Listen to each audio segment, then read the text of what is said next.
मौसम की अनुकूलता रही। भीषण गर्मी के समय में यही समय चल रहा था, यही समय बिल्कुल पंचमी के बाद का समय चल रहा था। रोहिणी नक्षत्र की गर्मी और उसके बाद का समय, लेकिन प्रतिदिन ठंडी ठंडी हवा।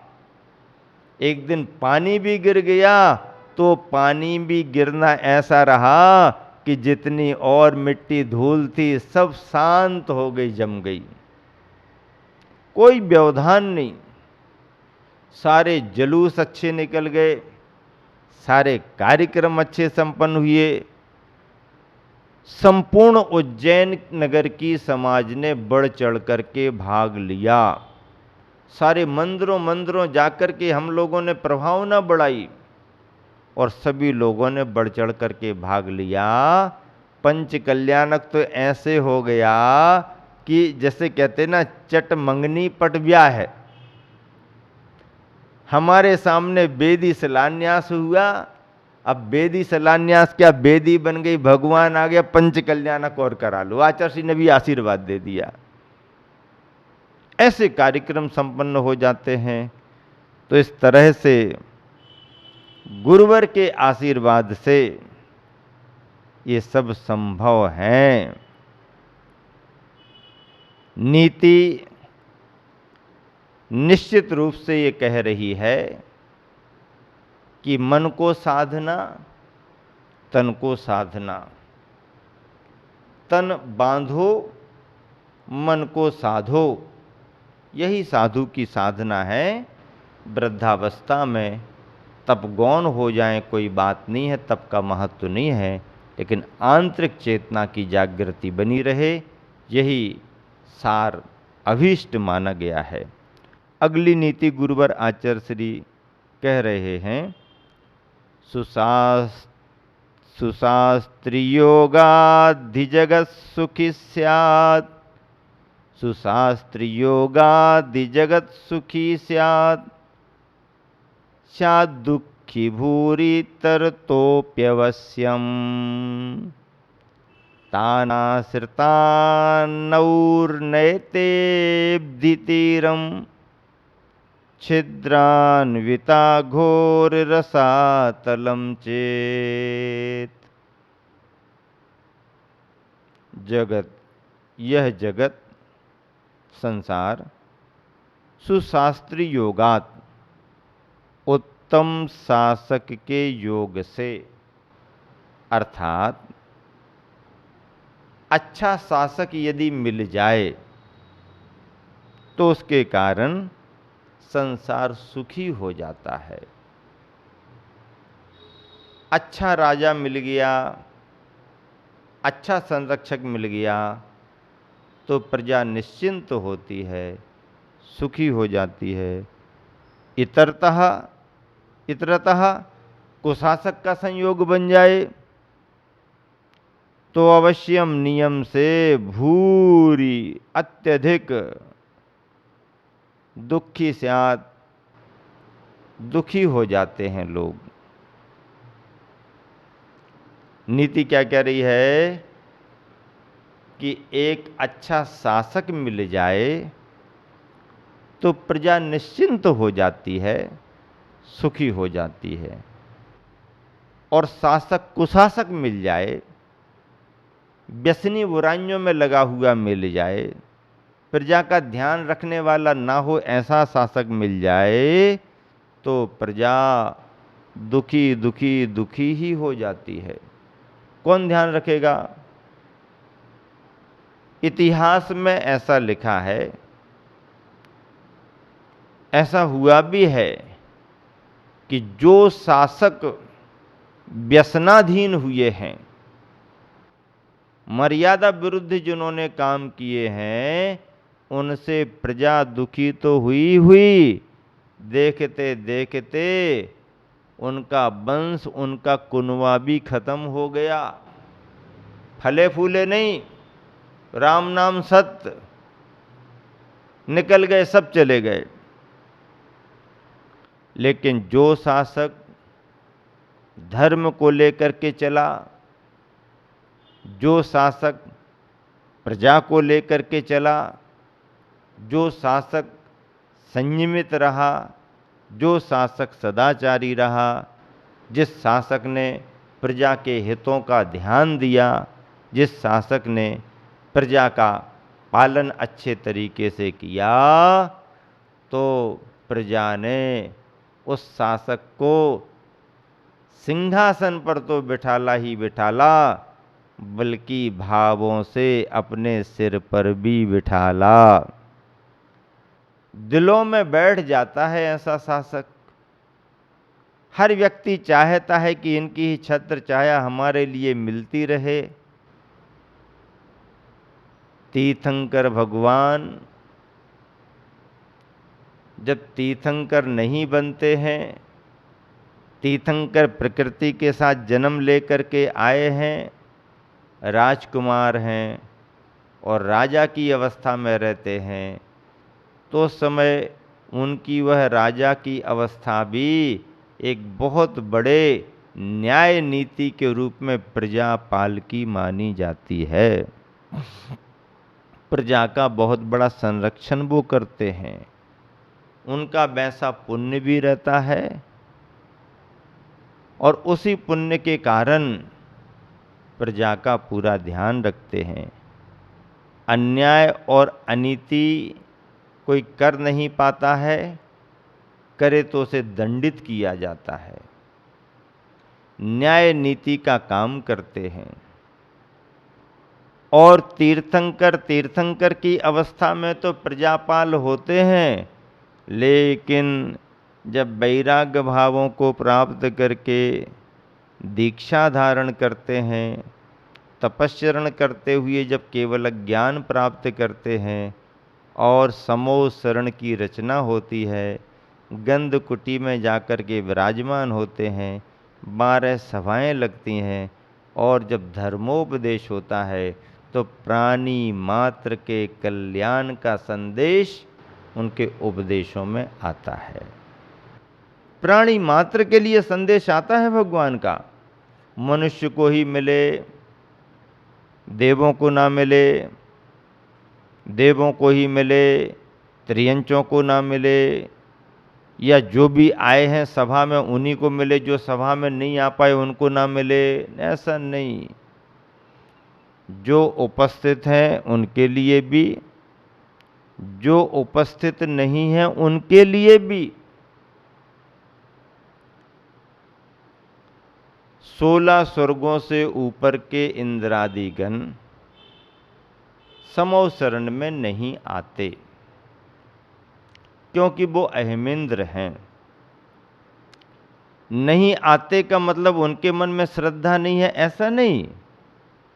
श्रद्धा तो है, उसी श्रद्धा के कारण कल्याणकों के अवसर पर वह सभी अहमिंद्र परोक्ष नमस्कार भी करते हैं। उस कल्याणक के अवसर पर तीर्थंकर का स्मरण करके परोक्ष नमस्कार करते हैं, अपनी अनुमोदना करते हैं। श्रद्धा तो है पर आवागमन नहीं है उनका, ये सैद्धांतिक बात है। उनका आवागमन स्वभाव से नहीं होता, पर तीर्थ के प्रति, तीर्थंकर के प्रति श्रद्धा है उनके मन में। अहमिंद्र आदि को छोड़ो, जो नरक में रहने वाले नारकी हैं वह भी समोह शरण में नहीं आते। और नरक में रहने वाले नारकी यदि जिन धर्म के प्रति श्रद्धा रख करके सम्यक दृष्टि होंगे भी तो कितनी संख्या में होंगे, लेकिन मिथ्यात्व की तीव्रता में रहने वाले ऐसे असंख्यों मिथ्या दृष्टि नारकी, तो भगवान उनके प्रति क्या भाव रखते हैं? अरे वह श्रद्धा ना भी रखें, श्रद्धा ना भी उनकी जमी हो तो भी उनका भला हो, उनका कल्याण हो, ऐसी भावना तीर्थंकरों के संदेश में आती है। आत्म बने परमात्मा, हो शांति सारे देश में, है देशना सर्वोदयी महावीर के संदेश में। सभी तीर्थंकरों के संदेश में यही देशना है कि आत्मा परमात्मा बने और विश्व में शांति की स्थापना हो। तीर्थंकरों का संदेश है और इसी करुणा भावना के कारण तीर्थंकरों का तीर्थ प्रवर्तन होता है। तीर्थ नायक माने गए हैं, धर्म नायक माने गए हैं, संघ नायक माने गए हैं, मोक्ष मार्ग के नेता हैं। मोक्ष मार्ग के नेता कौन होते हैं? जो मोक्ष मार्ग की नीतियों का निर्धारण करते हैं। नेता कौन होता है? जो नीतियों का निर्धारण करता है। हमारे तीर्थंकर धर्म तीर्थ के कर्ता हैं, मोक्ष मार्ग की नीतियों के निर्धारक हैं, इसलिए उन्हें मोक्ष मार्ग का नायक, मोक्ष मार्ग का नेता कहा है। क्या कह रहे हैं आचार्य श्री? जगत उत्तम शासक के योग से सुखी होता है और कुशासक के योग से अत्यधिक दुखी होता है। जैसे नाव आश्रित जनों को समुद्र के तट पर पहुंचा देती है, जैसे एक अच्छी नाव, निश्छिद्र नाव आश्रित जनों को समुद्र के तट पर पहुंचा देती है, पर यदि वही नाव छिद्र सहित है तो भयंकर रसातल में पहुंचा देती है।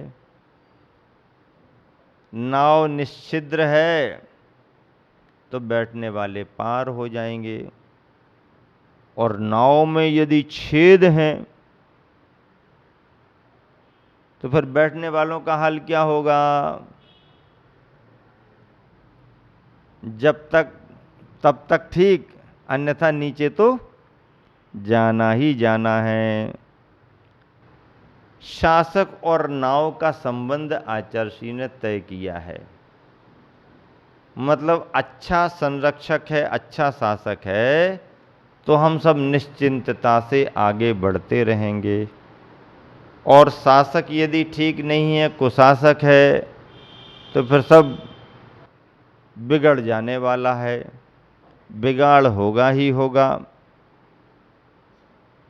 इतिहास कहता है कुछ शासक ऐसे हुए जिन्होंने अपने काल में धर्म का बहुत उत्थान कराया।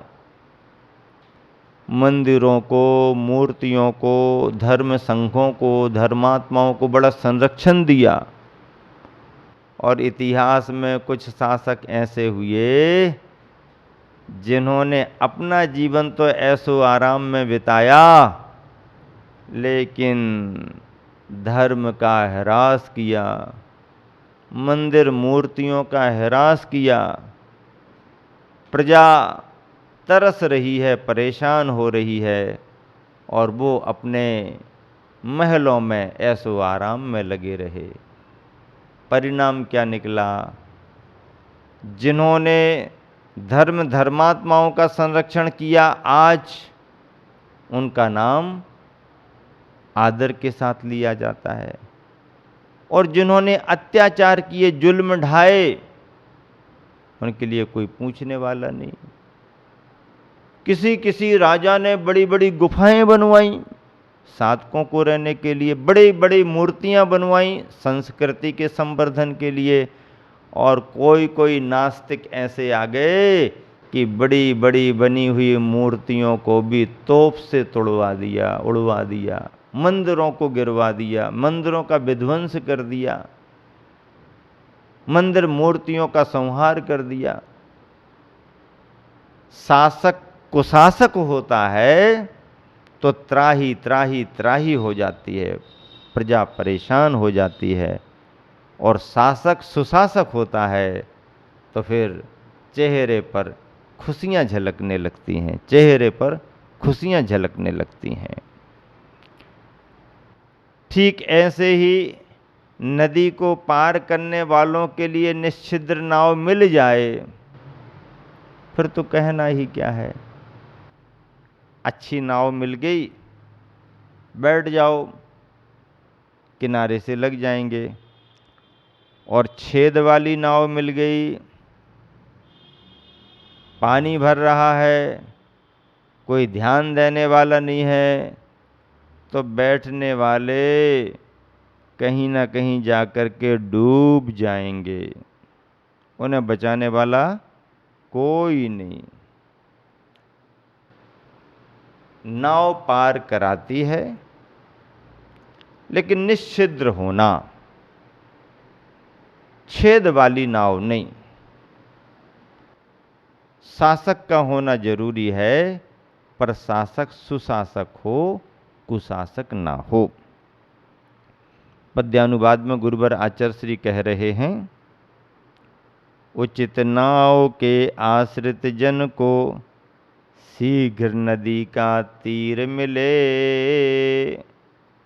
उचित नाव के आश्रित जन को शीघ्र नदी का तीर मिले।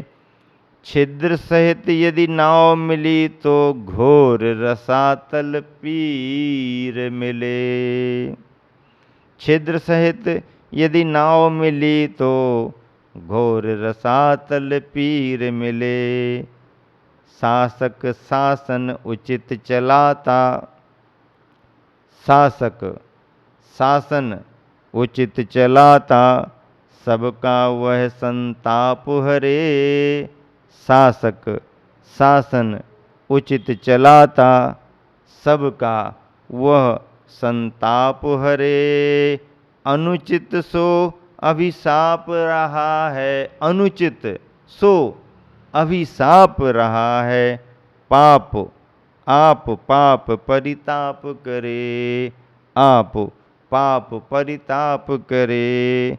अनुचित सो अभिशाप रहा है, अपने आप पाप और परिताप को करने वाला होता है। इस नीति में बड़ी दूरदर्शिता के साथ में आचार्य श्री ने बिंदु सुनिश्चित किए हैं। नीति एकदम सरल है, प्रभाव बहुत गंभीर है। समय की मांग भी यही कहती है कि हमारा मार्गदर्शक, हमारा संरक्षक अच्छा होना चाहिए। राष्ट्र के लिए राष्ट्र नायक अच्छा होना चाहिए, समाज के लिए समाज का नायक अच्छा होना चाहिए, परिवार के लिए परिवार का मुखिया नायक अच्छा होना चाहिए,